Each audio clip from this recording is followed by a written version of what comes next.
whawhida ke he o tua e ka ngā whanonga. Te ke kamate na bō karama he ako ni ko whaambe ke urawa ta ke whi vesi whala ko ni. Hā ia he tohi a sere maia, wahe tolu, vesi hono tolu. Hui kia te au, pa te utari koe. Pa te whakahaa kia te koe a ngahi mea lalahi mo maunga taa. O i kai, te lava ke ilo ia. Hui kia te au, pa te utari koe, pa te whakahaa kia te koe a ngahi mea lalahi mo maunga taa. O i kai te lava ke ilo ia. Whawhita. Hallelujah, malo eki. E ku nofo ke he wholwhora e aha koe ni. Hanga he o toa whakahaa mai ngā te au. Ke uhanga o malanga ai whoi kaweinga, mahu inga, o tonu ke iaia siasa ai o toa he aha koe ni. Hallelujah. Koe uia e loloto ke he loloto. Oni eki. Deep calling unto deep. Hallelujah. Pakotu ia ka ngā whanonga. O gai e whakaamu makehe ai o tua. Kia whahenga tuunga ke ta whanonga ai i he tau koe ni. Amen. Pakapau hei kai te ta whanonga i he loloto ai o tua. Kotu ia e whahinga. Te nau tō i he ngai whangataa. Te tau amanaki whihanga ngai pa moia i he tau koe ni. Oni eki. Ka wehe lea ai o tua. Ke tau kumi kia te ia i he loloto, ka lava ke tau au sia ai loloto ai o Hallelujah. tua. Amen, Lord. Pako whawhita ia i ke he o tua. Ta- Tau sio ke he ofa ai o tua kia te koe pia mua he aho koe ni. Kai ke tau lawe ilo i ki tau tolo, ngahi mea te tau whihanga ngai pia mua ia. Ka koe mea omi he o tua, ui ki he loloto. Ui ki he loloto. Koko ki ta ke whai ata tau loto. Tamai, ma whawhita ia ki ho awhi hon. Kai ki hanga tukunuhai ki mau tolu he aha koe ni. Ka ki hanga wei pe ki mau tolu ke mau whekumi pe ki he loloto a ho awhi hon. Amen, Lord. Ka lava ke mau ausia ai ngahi divine blessing a ho awhi hona. Hallelujah. Ka lava ke mau whanonga i he iwi pa moe malohi a ho awhi hona. Malo eki. Ki mo meni ko ni e ke mau kore ki ho awhi hona. Ko loloto a ho awhi hona ko e moana loloto ka ko lau maari e maari o ni. Yes, amen, A te mau Lord. tolu he ako ni. Pag mau tu he ako ni o kore bea lau maari a ho awhi hona. Malo eki. Ka lava ke mau ausia e loloto a ho awhi hona. Fita. Mai mahu mo ui he ako ni. Mga whawhoki ang he lang ko toa be. Ke lang ia be ho awhi hona. Malo I eki. whafa sisu kalais ka ko mau whakamu ui. Amen. Amen.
Jesus, you are a miracle working God.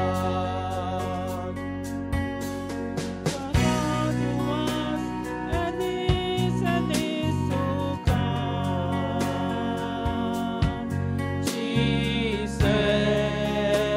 Jesus, Jesus, and in you I trust. My life is in your hands. Jesus, you are a miracle working God. You are Yahweh. You are Yahweh.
Whawhita.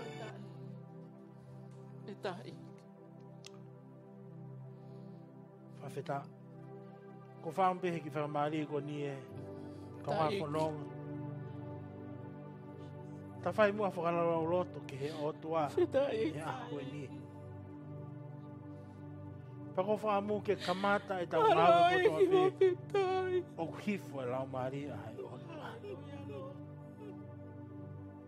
Pakapau ka tau esu pia miniti hongo fulu. Half hoa. Hoa ta. Ko mea mahui ngā ke heni e lau maria hai otua. Whitai. Whitai. He ko hau sia e lo loto ai otua. Ko ta whanau ngā whakatapa mo e lau maria hai otua.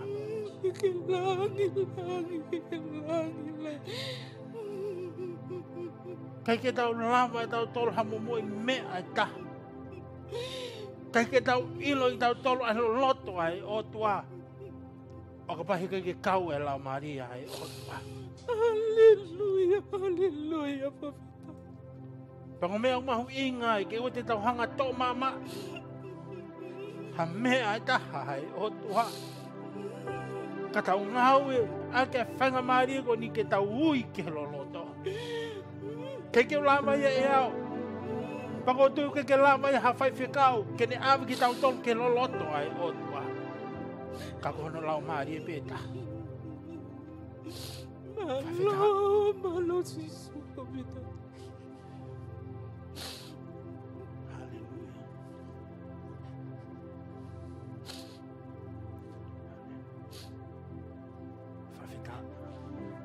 Koko le begi whenga maari e koe ni. Whai hao whi kumi ke lo loto hai otua.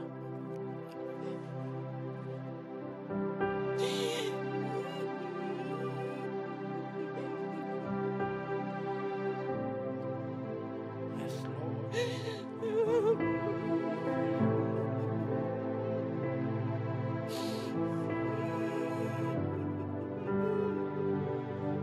Yes, Lord. Glory, glory, glory, Lord. Hallelujah. Kaya musik, kaya besar. Kaya musik, kaya masuk na, kaya besar. Kaya musik,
kore pe hei rotonga hiva mai e kaunanga koe ni a hiva. Ko kore pe ke mo whawhanonga mua ke whorofora o mi he o toa makitaua e a koe ni. Ko e whorofora koe ni. Ko e whorofora ia I he talanoa koe ni whikau koe mo pita.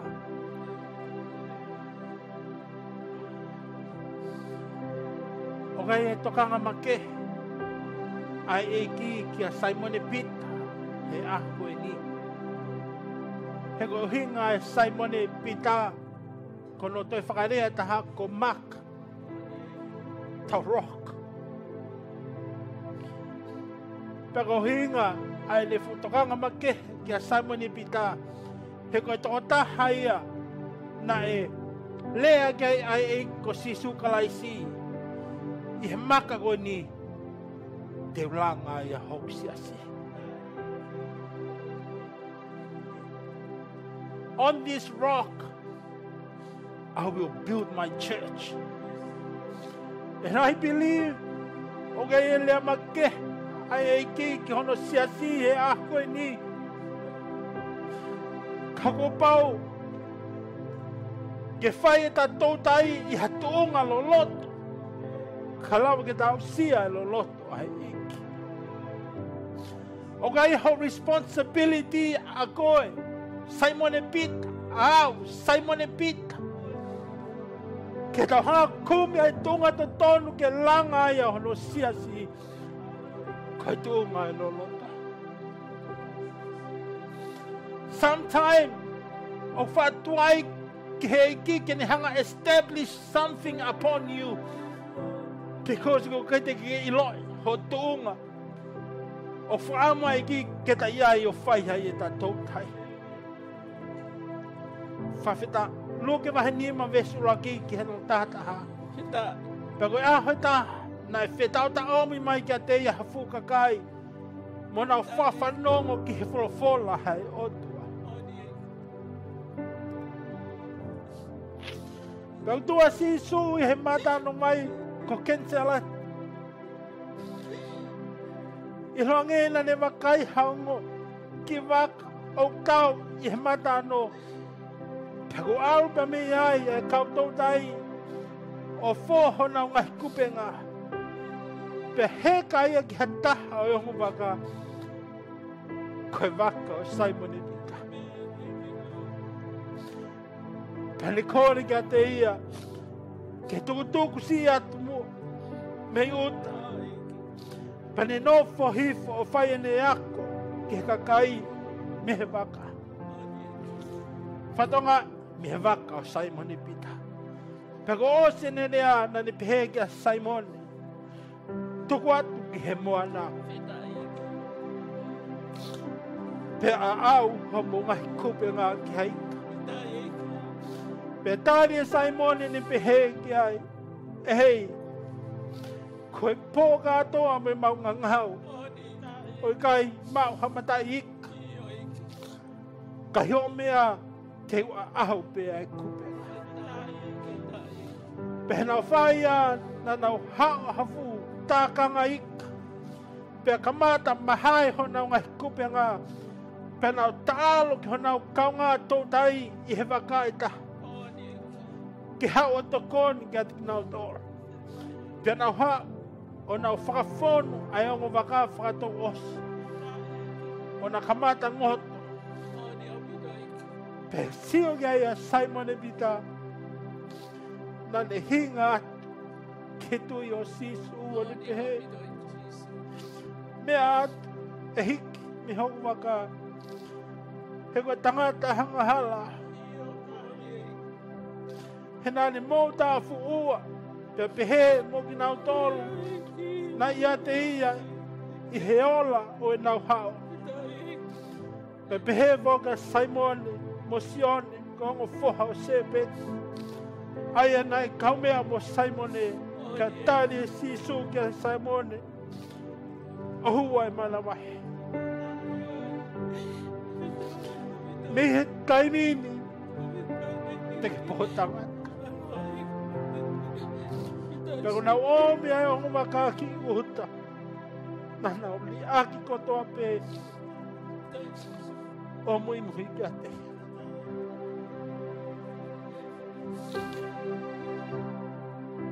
Eki waka koe ni. Kai kito iai haka kai ke. Kako e kau hako pe. Pakotu i e kau ngā whanonga. O kia i e lea make. Ai otua. Kia tina o tolu take he siasi. O kia i e tūnga o tolu ke whai e ta tōtai he ngahi a koe ni. Kalama ke ta hanga. O whawhanga ai ka kai ai otua. He ko mea ia nai hau ki he eiki. Talamai he wholwhola. Ko e wheta omi mai e kakai kia sisu.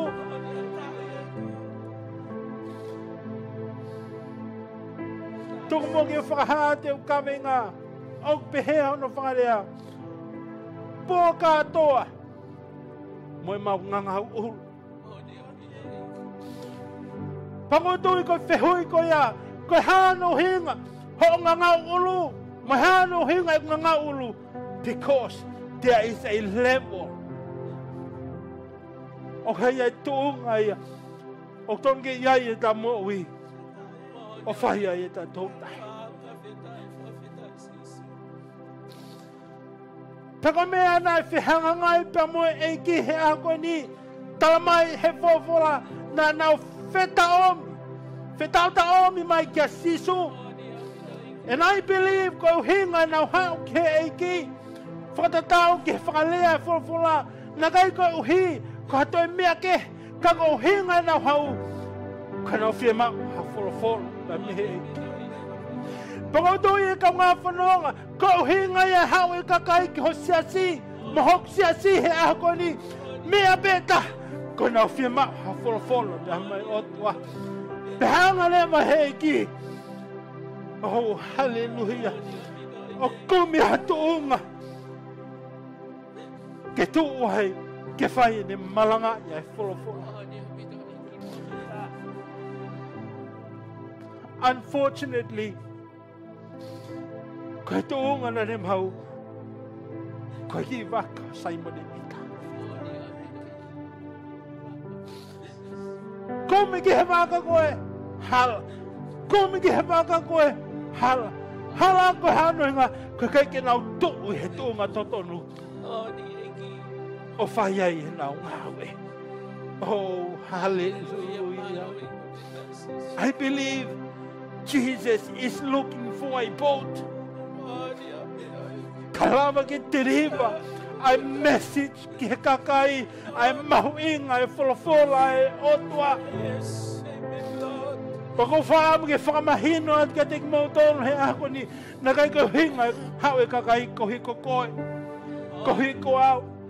Kohi ko tangata koe. Kohi ko whewhini koe. Ka ko hinga nau ha. Kia te koe. Is to find Jesus. Yes. Is to find Jesus. Is to find Jesus. Ka ko mea ako eke he otua. How can they find Jesus when you are not willing to go to the deep? Oh, hallelujah. Whawheta. Mea mena na whia mahu. Is the word.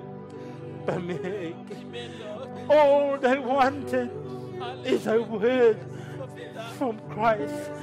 All they wanted is a word. Hallelujah, Lord. Kawame o whekumi ai hei. Kawame o ke whawhanga ki haukakai. Hallelujah, Lord. Koe ne wholofola. Malo sisu. Peko hinga ho whawhanga kakai. Ko hiko ngai kawenga ke ho e mo. Yes, hallelujah, Lord. Oh, hallelujah. Whakatoka ngā i e sisu. Ko e toonga e waka. Empty. Ia mooni. Hala. Toonga o e waka. Ko e whōpe ngai whukupe ngā. Ia mooni, amina. Because they got nothing. Tonga pe ki waka. Pukotoa. Mo ngangau ulu pe. Because there's nothing. Hallelujah, profeta. Pangotoe ko tau whawhehui. Kua mea e whengau ea. He igi hoki waka. He aho ko ini. Because it's empty. Halage e hakau tau tai. Halage e haika. Mo pukotoa pe. Ko i ngangau ulu pe. Kanofo i he tōnga e hala. Sometimes Christ allow it to be like that. Why? Because ko hi ke oa na ke toi whakawhalala ka toi mea ke. Ka he ka sisu ke langa. Hallelujah. That is why don't despise small beginning. Yes. Because ko hinga ka venga ai otua. Ko taimi ko ke te ave ko ke loloto. Ko ke te fie mau ke te whakawhalala. Hallelujah. Amen. Amen. Ka toi mea ke. I he mamana. Profeta, Lord. Talamai he fofola. Nai whaafononga pe. Apita ki he loloto. Iyo malo eki. Oh, hallelujah. Hallelujah, Lord. Whanonga ke he loloto. Kai nganga ulu pe. Iyo mo. Whanonga ke he loloto. Kai hala pe. Whanonga ke he loloto. Kai hala pe. Iyo. Oh, hallelujah. Hallelujah, profeta Sisu. Kana kai ke tukua e Sisu. Ke honge pe he pe. Mooni apita. Ai waka sai mone pita. Hallelujah, Oh, profeta. hallelujah. Koutu i he momeni tiko ia. Nai maratu ia i he eiki. Ene lea kia Simone pita. Iyo eki. Simone, you are the rock. Iyo, amen. Hallelujah. And on this rock, I will establish my church. Malo, profeta Sisu. Talange toko taha tawhaki. O kai ke ngalo eiki. Okikai ke ngalo eki. Ako he ako ni. Oh, Christ has not forgotten you. Yes. He ako ni. Christ has not forgotten you. Yes, hallelujah, You are Lord. the rock. Yes, hallelujah, Amen. Lord. Hallelujah. Pa koe Lord. maka ko ia te ranga i hau siasi. Glory, Oh, glory, hallelujah. glory, Lord. Tarange to tahata whaki. Hey, I am the rock. I'm the rock. I am not the sand. I'm not the same. O kai ko haone one au, ko makau. Yeah. He ko lea ia ai eiki. Simon Peter, you are the rock. Hallelujah, Lord. Pa koe uhinga na whahat ko koe maka koe. He ko whitu uia te ranga ia hau siasi. Glory, glory. Amen. Oh, hallelujah. Hallelujah, Lord. When Jesus, you are thank you. empty, taimi o ke whaahalai, mo wha whōwawe hokupe ngā. Amen. Amen. People doesn't want to get into your boat. Oh, hallelujah. Pa koe taimi ni, tau ki whahoro mui ki tau tōruia, o whawhehui a ke heke. Am I called?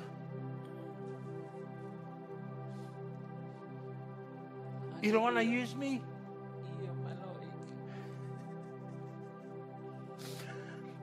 Little did you know Yes. the reason he put you in a place of emptiness, Morning, of pride, Yes, amen, Lord. of nothing. Glory. Because go higa ya, whawharara ka kato. Ho'omo i ke eke. My Lord, amen, Lord. Amen. Hallelujah. Koutui, e ngahi ako ni, ko i kai ke whia mea ngāwe a ko heiki, ko hui ko whahala ata. Amen. Morning. Ko hui ko whahongi, kai talamai he whorofolahe ako ni, na e hua sisu, ki he waka o Simon Peter. Amen. Hallelujah. Profeta Isu. Talang. Keto kota. Kota whaka. You are only a vessel. You are only a vessel. Amen. Yes, amen. You are only a vessel. Hallelujah. Amen. Amen. Fetau tau mi mai e fukakai kia sisu. Petal mai na nau. Fetau tau mai me whawhanong ke fulfula e ki. Katal mai fo. Komi maka e ki. Ko ngā koe ha. Ka lawa ke ne hanga whakakato e porofisai. Nane whai ki ai Simon e Peter. Amen. Amen. Nana hau ke waka Simon e Peter. No, they didn't. Nana hau na tolu ka sisu. Amen.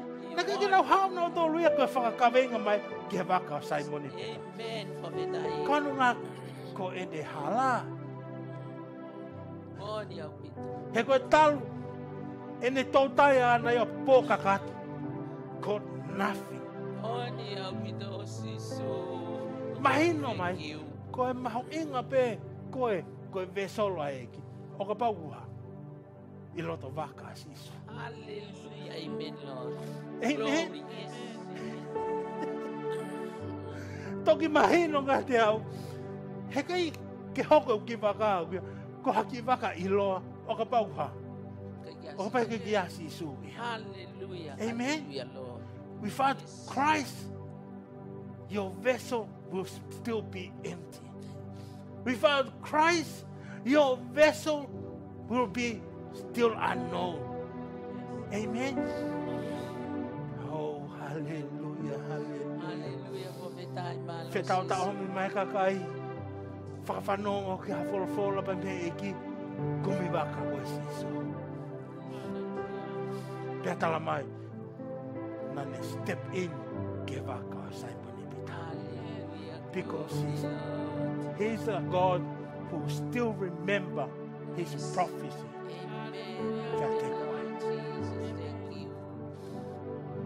Whawheta. Lord. Tange sisu. Kia Simon e Peter.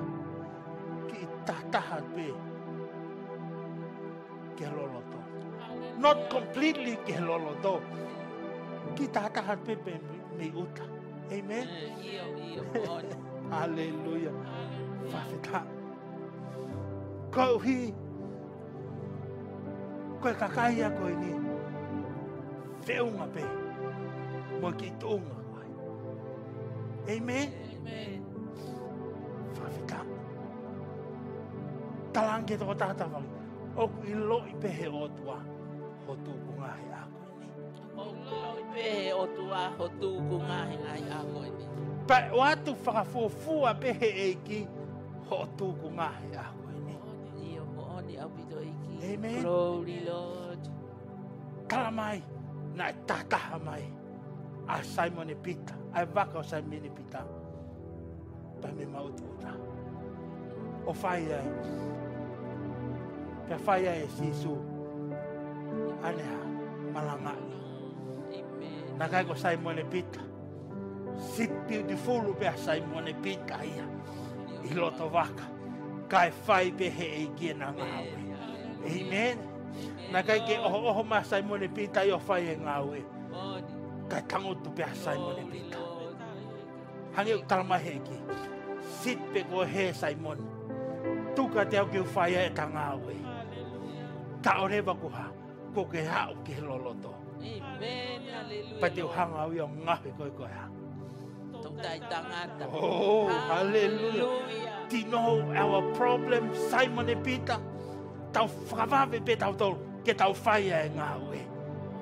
Amen. Amen. Kau tala mai he ki, hei, ki tangutu he. Tupe ka te au ke u whai e ta ngawe. Hallelujah, Lord. Amen. Glory. Koe tangata oho fuka Simon e Peter. Amen. Koe tangata oho. Kai hanga pe o tua teu i pia Simon. It's not yet Simon. Te toka watu e au iha. Ke ha, pō tangata. He taimi kou taha wai ki he loloto. He taimi kou i he mauta uta. Ki City pehe. Hallelujah. Hallelujah, Lord. Triva, esisu, ayong lelei, kekakai, pe aasi, ina fiakaia ki fola eki. Oni, amen, Lord. Kapiata sisu, mo ngata mo tolhe, mo ha, fakatola, he koe whakapuripuri, e te whekomi ki he moana, koe ha, separate yourself Hallelujah, Lord. Amen. and be alone. Tamoi otua. Glory, Lord Jesus. Thank Ta you. koe taimi koe, teke alone ai pamoi eki, koe te taimi e hanga he eki wa. Awe koe ke lolo to. Amen. Profeta Jesus. Wow. Tau sio ke he eki. Ai ne lava iloi, ai ngahi loto kotoa pe. Oni. That is why he was willing to get on Simon's boat. He koe tangata, oku manaku ke tau tai. Pako te ilo, e taimi kotoa pe, kaya hataha o tau tai, ko pau ke ha, alu ki whe. Ki he lolo tō mau pe, o whai ai ne tau tai. O ke ha tau tai ika o whai uta.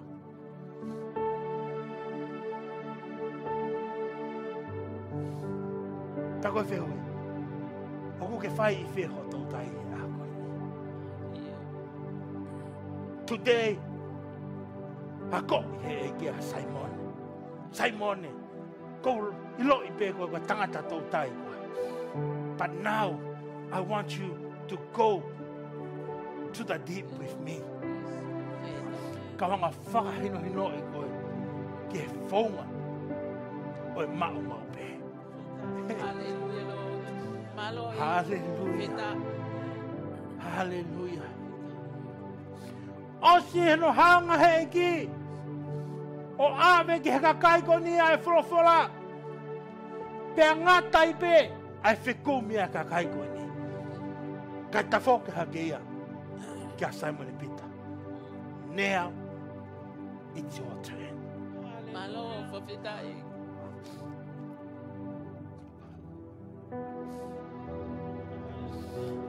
Now, koe taimi e nei ko kawako. Profeta. Because ko hinga e taha e kawako. Koe whahinga kakai o maunga nofo ma peke he eke. Oni. Profeta. Ko hinga e kawako. Ko whalukunga kakai o whamama he eke. Kene whai ahe ni ngawe. Oni. Profeta. Pagorea he eke. Now, it is my disciples' turn. Amen. Pagorea he eke kia Simon e Peter. Simon, tahalu ki he loloto. Oni. Opidoi. Profeta. Kau hawhanonga, tahalu ki he loloto. Iyo. He koe whikau ia he eke. Malo. Profeta. Jesus. Ka worship, tahalu ki he loloto. Oni. Opidoi. Kau malanga, tahalu ki he loloto. Oni. Opidoi. Jesus. Tahalu ki he loloto. Sias, tahalu ki he loloto. Hallelujah. Profeta. Tahalu ki he loloto. Malo. Malo. Kau e tania, Simon e Peter. E eik. Mau pāhea ma tolu he alu ki he loloto. Talu e mau alu, pauri kakato. Mo e mahu ngangau ulu pe. Malo.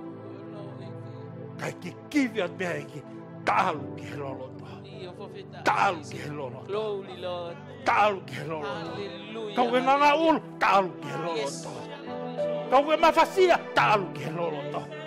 Oh, hallelujah. Kau e whahala, talu ki he loloto. Oh, hallelujah.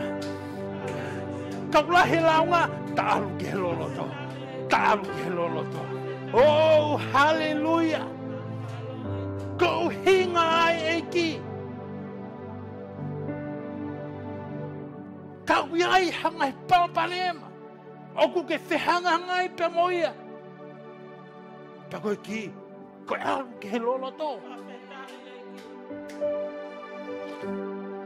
He talamai he eki.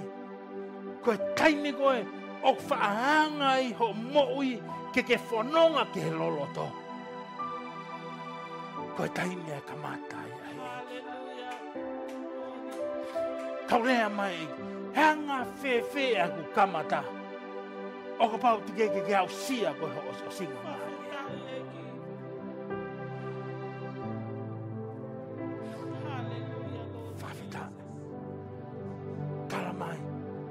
Nai whanonga sisu pamo Simon e Peter ke moana. And I believe ka tuunga ia ke tau whanonga ki ai ke aku ni. Taimi koe nau maunga nofa ke whawhala koe ni. Talamai heki. Kilo e uhinga o ko whahanga i o tuku koe i hangai potu whainga tā. Mea ngai whotu whainga tā. Ko hono uhinga ke ki whekumi ke he loloto. Kilo e uhinga nau hangai o whakawhoa hukakai i he toa wha koe whutunga whainga tā. Ko hano uhinga ko hikene i loi ke i loi hukakai. Ai loloto hange whau ai otua. Tako i loi koe, ai loloto whau ai otua. Ko pau pia, let go. E ngahi mea ko toa pe. Ka te whakawhalala taha pe. Ke lau hahi ai. He tala mai he whawhula, koe taimi koe nai hiki ai e pō aho, koe whakataipe lau maari, koe taimi nai whai whanonga ai a Israel. Pa koe taimi koe nai toma wai, ai pō aho mo e pō awhi, koe taimi e siti ai. E tangutu ai, ai kakai Israel. Pa koe uhinga ia, hono avehe o tua koe, i he ngai potu whaingata a. Kohi, ke nofo taha pe ho whalala. Ke he otua. Because, lahe ngai Simon e Peter e aho ni. Nau manako ke he loloto. Kau kai ki hai a sisu i loto waka. Ka hanga hei ki, whakamahino ke Simon e Peter. Koe alu koe ke he loloto. Pa te mao koe ai ngahi lelei whakai otua. Ko pau ke whanonga whakataha. Tamo Simon e Peter ke he loloto. Oh, just imagine. Whai whanonga atua e ki mo Simon e Peter ke he loloto. Whai whanonga atua e ki mo Simon e Peter ke he poto whakai otua. Whai whanonga atua ke he loloto. Ai e ki mo Simon e Peter ki he poto whakae otua. Whai whanonga atu, ai e ki mo Simon e Peter ki he iloloto whakae otua. Oh, hallelujah. Pako e whakamuia e ki. Kene piki, honi ma he ahoni. Tamo whanonga ki he loloto hai otua. Wow. Christ is willing to take you to the deep. Kalawa kia haola i ho moui. Kalawa kia haola i ho ngawe. Kalawa kia haola he siasi. Kalawa kia haola he family. Oh, hallelujah. Koutu i he moui e tamayo e koni. Nana whanonga pe ki he loloto. Ka koe loto ia Simon e Peter. Nai tupe i tunga veveua. Amen. E ngā koe whakamahino a Simon e Peter ka sisu. Master, talu emau tautai po mo hala pe. Mo hala pe. Kilo ki mea na kei nofo pe amana ki i he ki whekak mo Simon e Pita. Koe pehea Simon e Pita. Ka ni hongo ia. Ke talango fua pe ki ho fora. It's all about faith. It's not about your ability. Mo tau kei tau tai. It's all about your faith. Peko mea ia. Na e fia ia e kia Simon e Pita. He na kai ke ne ngau ea ke ne tau kei tau tai. Kana ne ngau ea ke ai ne tui. Koe talango fua pe ke fora. Taunga whanonga. Os ilo i pehe e ki hotu uma. Kai ke whai a ki a ho tau kei. Kai whai a ki a ho tui. He koe mea pea e ta. Te mo lava whanonga e pa mo e ki he loloto. Ko ho tui pe.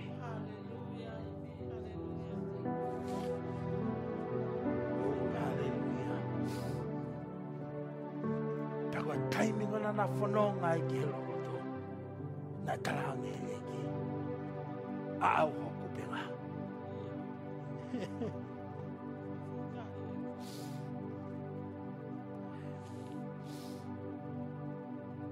Talange he kawako kia sisu.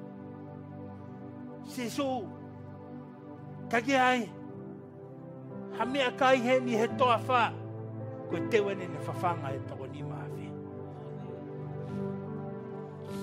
Ilo i he eikia. The reason na ne hanga o mai ki nau tolu ki he toa wha. Ke ua te nau te whawhalala.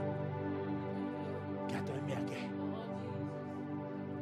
He koe taime koe o te mangai ki he paua he otua.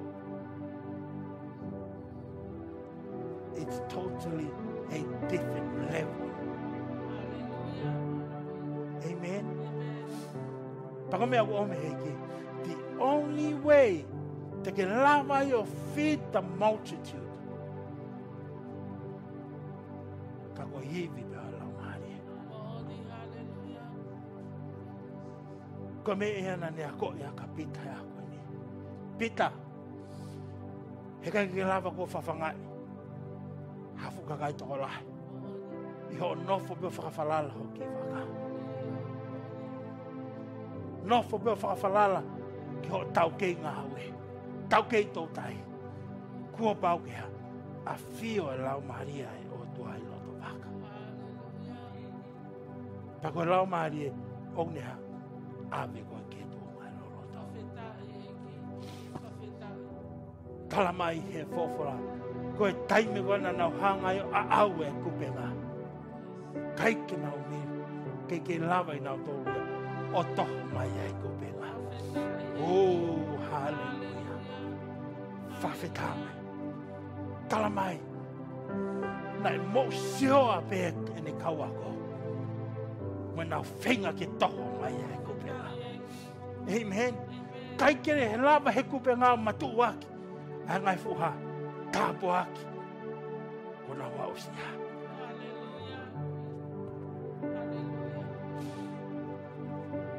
Kaunga huno. Ko le woloia. O tonge iai e tau mokui. Talamai he wholawhora. Nai mo tā fua. A Simon e Pita. He mea kuni hausia. Petal mai he whawhora. Nani hinga. Ki he tui a siso.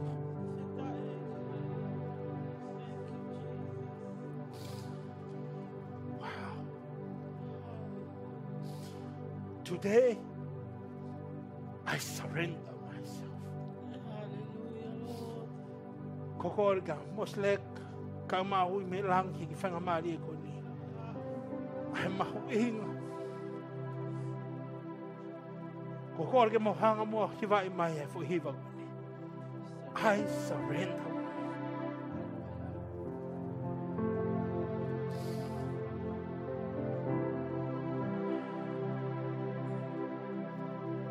Wow.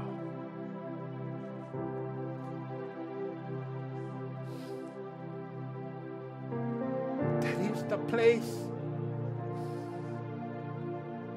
Na whakamai ki ke ia sama ni pita he ako ini.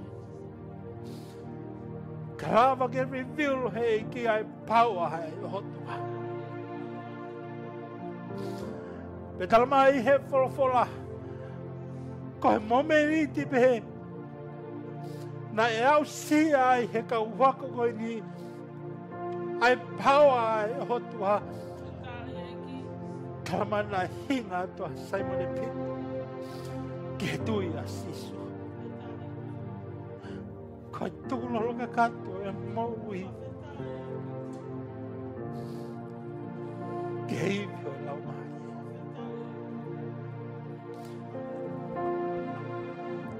Whawhita.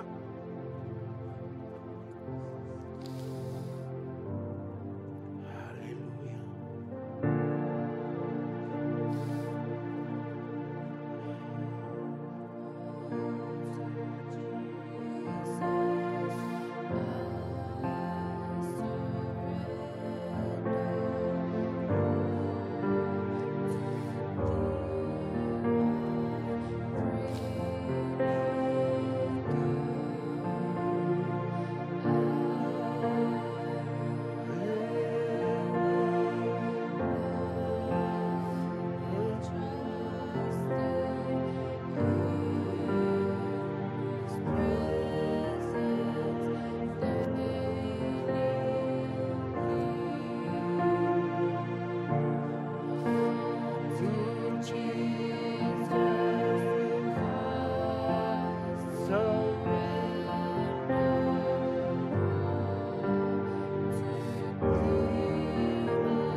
Tau mea koto hape ki o runga.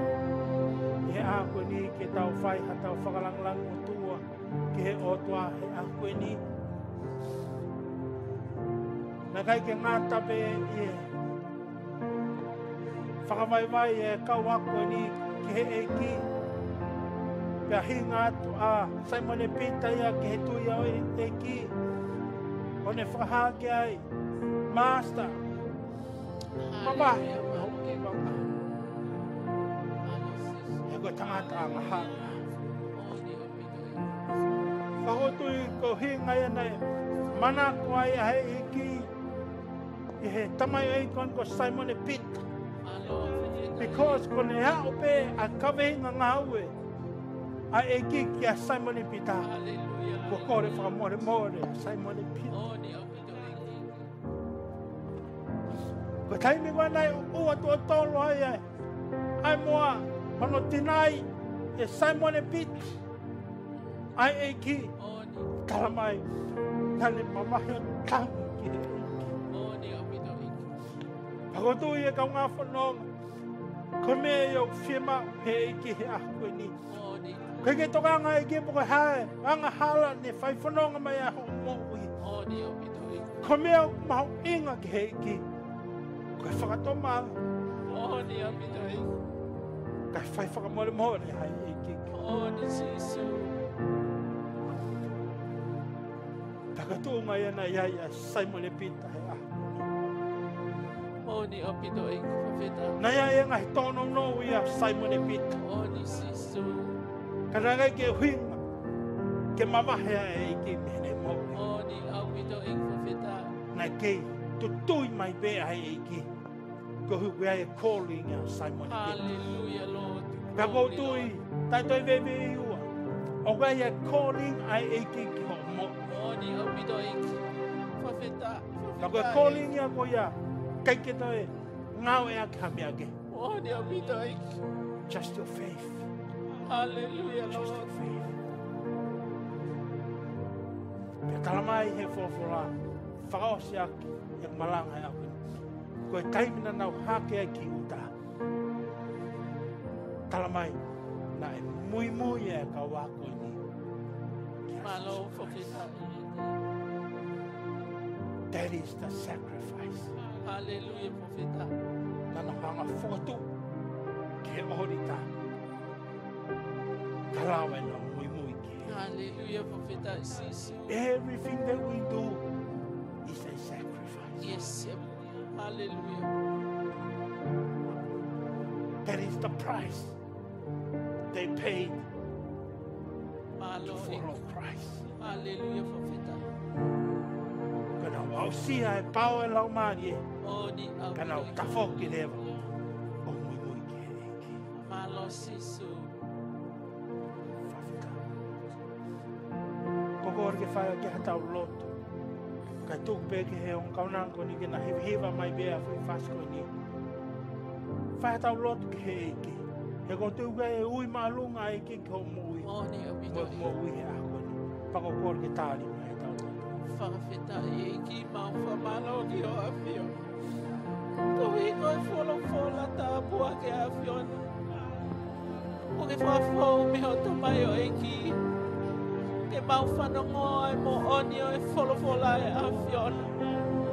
Me o mune hanga la me iho mau lau maari e Lord. Ai mau inga ke mau unu ke loloto e awhiona. Ko ho fina ngalo ia mau tolu. Ka pau o mau loto ke mau hoko ke kau ngau e awhiona Lord.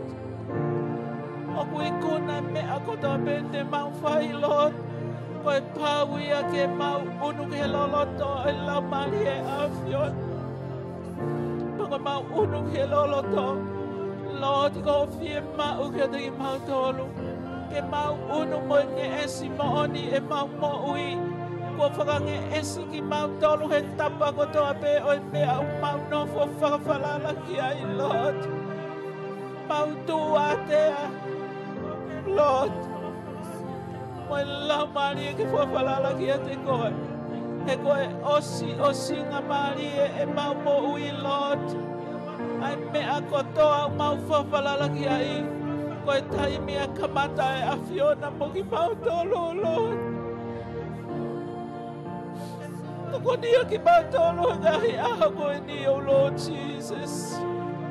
Ke mau unu moni ki he loloto i he pani o lau mani e ia te ki mau tolu. Pia mau tūlolo ka kato e mau moui ka e whaka ua ue awhi e o na ho palani ho tau mua ki he mau ngahi moui. I he ngahi aho whaka osko ni, Lord. Ko ni mai ho lau mani e mau ni o ni, Lord. Ko ui ko ministry, Lord. Ko ke ui ki mau tol ki ai ngai aho osko ni. Pani ma ke he awhi o na, Lord, ho tamai o iki. Mangawe whai, Lord, pepehe ka tiki mau tolu. Mau fie mau ke mau unu ke loloto e lau mari e awhiona. Ka mau mata me a tau fei wahe me a whai e awhiona. Iho ngawe, Lord. Ko lele i taha tike a meke au ki ai, Lord. Ai ngawe awhiona i kai au pito ki mau tolu. Ka ko koe a tiki mau tolu. Ko ke ngau ki mau tolu ko ngahi instrumenti ai awhiona. Ko ngahi vessels, Lord, ke ngawe aki he ponga whaka osko e ni. E mau ni oni. Ke mau tu lolo o whakawhalala me a kotoa pe ia te koe. Ko koe uke whakalahi e misone, ko koe uke whakamohu e misone. Ko koe ia loti o kuke whakafo au e misone kotoa pe mo tamu a iho mau roto. I ngahi aho koe ni. Ko koe te ke whai me koe me a kotoa pe. I he whaunga ma ke he whakaofo pia a Fiona, ko ho whina ngā lope ke mau whakaataki ho a Fiona. Puke mau ki he mau tui he ngahi ahua o skoeni. Ne ongo pe koe haha mea oe na mau loto mo ua ki ai. Kai tu ke haki ho a Fiona loti ho mau loto.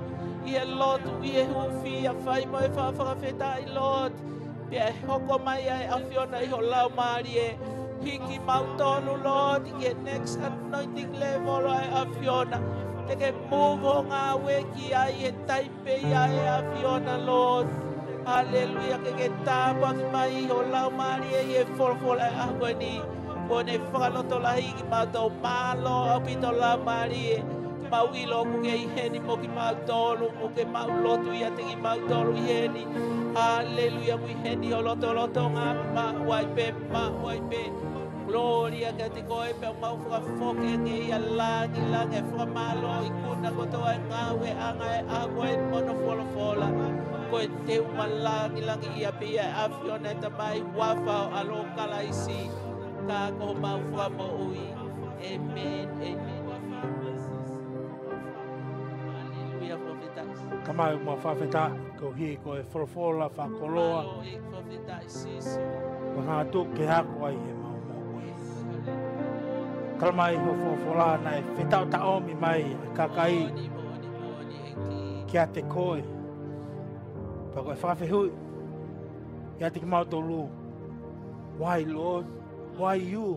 Hallelujah, Lord. Ka koe tāri a ho a Fiona. Ko hui nai nofo taha pe ho mo ui ke whai e whina ngāro ai o tua. Ka koe tui koe whakaamu ia a ho a Fiona. Ka te mau tolu he ngai aho koe ni ke nofo taha pe e mau mo ui o whai e whina ngāro ai o a Fiona. Pa koe hola lewa ai nofo taha ki ho a Fiona. Ke he loloto a ho a Fiona. Koe whetau ta omi mai e kakai. Na kai ko whakaha e wholofola na nau hau pē. Kau tamai he wholofola na nau whetau ta omi mai ko hi ko ha. Ko iai e whia kaia. Ko iai e whia inua. Ko nau lau maari e. Ki o wholofola he a koe. Ka ko iai ui koe whaiga teki mau tolu he a koe ni. Koe whakaamu ia. Ke iai e siasi a ho a Fiona. O koe hau pe kakai koe whia kaunga hau. Pe koe hau pe ko hi. Koe ngahi mea kehe o e mo ui. Ka koe hi ngai nau whetau ta omi mai. Ko hi. Ko iai e lau maari a ho a Fiona. O ma whawhetai koe hako anga ia koe hanga. Tuki mau tolu ki ai he a koe ni. Ke mau whekumi ki he loloto a ho a Fiona. Whawheta. Koe hako anga ia. Naki hanga hako ia ia Simone Peter he a koe ni. Simone. Koe langa hok si. Kupau. Ke langa i he loloto. I hui kau ke hanga o mai. Ke umalanga i he maka. Koe uhinga ia. Hono ui he eki a Simone Peter koe fumaka. Whakataipe ke he laua e wholofola. Koe kakai o whakawhanongo ke he wholofola. Ai otua. E langa ho nau whare e whungamaka. Whawheta. Aha koe ni e kaunga e otua. Ko ke hanga whakahino ki mautoro. Ai mau inga ke loloto e mau iloi ai wholofola a ho a Fiona. He koe mea beia. Te mau lawai ke whawhanga ai kakai.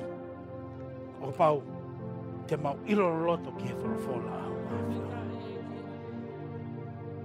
Pa he mau ilo loto ai fola aho a fiona. Pe hui rewa ki mau tolu. Koe fu maka. Ke langa ai asi. Whawheta, ma whamaloa te o tua.